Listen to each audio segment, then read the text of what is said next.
നമസ്കാരം. ഉത്തർപ്രദേശിലെ പ്രയാഗ്രാജിൽ നടന്നുകൊണ്ടിരിക്കുന്ന മഹാകുംഭമേള അവസാന ദിവസങ്ങളിലേക്ക് കടന്നിരിക്കുകയാണ്. 2025 ജനുവരി 13 ആരംഭിച്ച മഹാകുംഭമേള ഫെബ്രുവരി 26 സമാപിക്കുന്നത്. 12 വർഷത്തിലൊരിക്കൽ നടക്കുന്ന ഈ പുണ്യ തീർത്ഥാടനത്തിൽ സംബന്ധിക്കാൻ ലോകത്തിന്റെ വിവിധ ഭാഗങ്ങളിൽ നിന്നും കോടിക്കണക്കിന് ആളുകളാണ് ഇതിനോടകം പ്രയാഗ്രാജിൽ എത്തിയത്.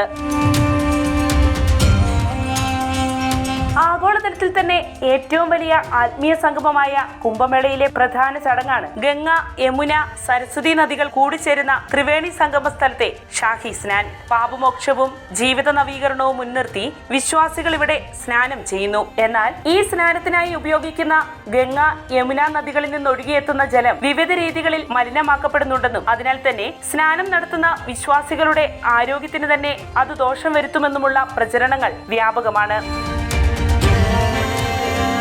അതിനിടെ കേന്ദ്ര ശാസ്ത്രമന്ത്രി ഡോക്ടർ ജിതേന്ദ്ര സിംഗ് നൽകിയിരിക്കുന്ന വിശദീകരണം ശ്രദ്ധേയമായിരിക്കുകയാണ്. ഇത്തവണ മഹാകുംഭമേളയുടെ ഭാഗമായി പ്രയാഗ്രാജിൽ 500 ദശലക്ഷത്തിലധികം ആളുകളാണ് സ്നാനം നടത്തിയിട്ടുള്ളത്. അവരിൽ ആർക്കും ഇതുവരെ യാതൊരുവിധ ആരോഗ്യ പ്രശ്നങ്ങളും റിപ്പോർട്ട് ചെയ്യപ്പെട്ടിട്ടില്ല. ആണവ സാങ്കേതിക വിദ്യയുടെ സഹായത്താലാണ് അത് സാധ്യമാക്കാനായതെന്നാണ് അദ്ദേഹം പറയുന്നത്. 50 കോടിയിലധികം ആളുകൾ എത്തിച്ചേർന്ന മഹാകുംഭമേള നഗരിയിൽ നിന്നും ഇതുവരെ വൃത്തി സംബന്ധമായ പരാതികളോ പകർച്ചവ്യാധികളോ സ്ഥിരീകരിക്കപ്പെട്ടിട്ടില്ല. അതികഠിനമായ പ്രയത്നത്തെ തുടർന്നാണ് അത് സാധ്യമായത്. ആണവോർജ വകുപ്പിന്റെ അംഗീകാരത്തോടെ പ്രവർത്തിക്കുന്ന മുംബൈയിലെ Bhabha atomic research centre, കൽപ്പാക്കത്തെ Indira Gandhi centre for atomic research എന്നിവയുടെ നേതൃത്വത്തിൽ പ്രവർത്തിക്കുന്ന മലിനജല ശുദ്ധീകരണ പ്ലാന്റുകളുടെ വിന്യാസത്തിലൂടെയാണ് ഈ നേട്ടം കൈവരിക്കാനായത്. അതുവഴി മഹാകുംഭമേള നഗരിയിൽ സ്നാനത്തിനായി മറ്റും ഉപയോഗിക്കപ്പെടുന്ന ജലത്തിന്റെ ശുദ്ധീകരണം വിജയകരമായി സാധ്യമാക്കാനായി.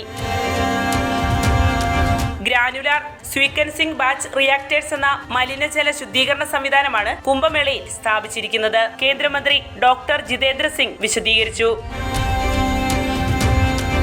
കുംഭമേള നഗരിയിൽ 11 സ്ഥിരം മാലിന്യ സംസ്കരണ പ്ലാന്റുകളും 3 താൽക്കാലിക പ്ലാന്റുകളുമാണ് സ്ഥാപിച്ചിട്ടുള്ളത്. സൂക്ഷ്മാണുക്കളുടെ സഹായത്താലാണ് ഇത്തരം പ്ലാന്റുകളിലെ സംവിധാനങ്ങളാൽ മലിനജലം ശുദ്ധീകരിക്കപ്പെടുന്നത്. ഫീക്കൽ സ്ലഡ്ജ് ട്രീറ്റ്മെന്റ് പ്ലാന്റ് എന്നറിയപ്പെടുന്ന ഈ സംവിധാനം ആണവോർജ വകുപ്പിലെ ഡോക്ടർ വെങ്കട്ട് നഞ്ചരയെയാണ് വികസിപ്പിച്ചത്.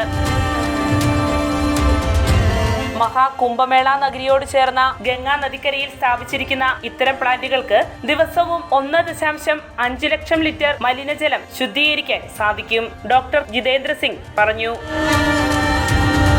മലിനജല ശുദ്ധീകരണത്തിനായി മഹാകുംഭമേള നഗരിയിൽ സ്ഥാപിച്ച മലിനജല ശുദ്ധീകരണ പ്ലാന്റുകൾ ഏറെ കാര്യക്ഷമതയുള്ളതും ചെലവ് കുറഞ്ഞതുമാണെന്നും കേന്ദ്ര ശാസ്ത്രമന്ത്രി ചൂണ്ടിക്കാട്ടി. ഈ സംവിധാനം സജ്ജമാക്കുന്നതിന് കുറഞ്ഞ സ്ഥലം മാത്രം മതി. മാത്രവുമല്ല, ഈ ഗ്രാനുൾസ് അധിഷ്ഠിത സംവിധാനത്തിന് ചെലവും വളരെ കുറവാണെന്ന് അദ്ദേഹം വ്യക്തമാക്കുന്നു. അങ്ങനെ പരമ്പരാഗത മലിനജല ശുദ്ധീകരണ മാർഗങ്ങളിൽ നിന്ന് വ്യത്യസ്തമായി 30 മുതൽ 60% വരെ ചിലവ് കുറയ്ക്കാൻ പുതിയ സംവിധാനത്താൽ സാധിച്ചിട്ടുണ്ട്. മുൻപ് നടന്ന കുംഭമേളകളിൽ കോളറ, വയറിളക്കം തുടങ്ങിയ പകർച്ചവ്യാധികൾ റിപ്പോർട്ട് ചെയ്യപ്പെട്ടിട്ടുണ്ട്. അതിനാൽ തന്നെ ഇത്തവണത്തെ മഹാകുംഭമേളയ്ക്ക് മുന്നോടിയായി അതീവ ജാഗ്രതയോടെയുള്ള നീക്കങ്ങൾ നടത്തിയിരുന്നു. അതിന്റെ ഭാഗമായി ശുചിത്വ വെല്ലുവിളികൾ നേരിടുന്നതിനായി ഉത്തർപ്രദേശ് സർക്കാർ മേളസ്ഥലത്ത് 1.5 ലക്ഷം ശൗചാലയങ്ങൾ നിർമ്മിച്ചു. ഇതുകൂടാതെയാണ് 11 സ്ഥിരം മലിനജല സംസ്കരണ പ്ലാന്റുകളും 3 താൽക്കാലിക പ്ലാന്റുകളും സ്ഥാപിച്ച് മലിനജലത്തിന്റെ ഒഴുക്ക് നിയന്ത്രിക്കുന്നത്. ഇവയ്ക്കൊപ്പം കുംഭമേളയിൽ പങ്കെടുക്കുന്നവർക്ക് മികച്ച ശുചിത്വവും സുരക്ഷയും ഉറപ്പാക്കിക്കൊണ്ട് ശുദ്ധമായ കുടിവെള്ളം ലഭ്യമാക്കാനായി 200-ലധികം ഓട്ടോമാറ്റിക് വാട്ടർ ഡിസ്പെൻസിംഗ് മെഷീനുകളും സജ്ജീകരിച്ചിട്ടുണ്ട്. വാർത്തയുടെ നിറം തേടി തനിനിറം.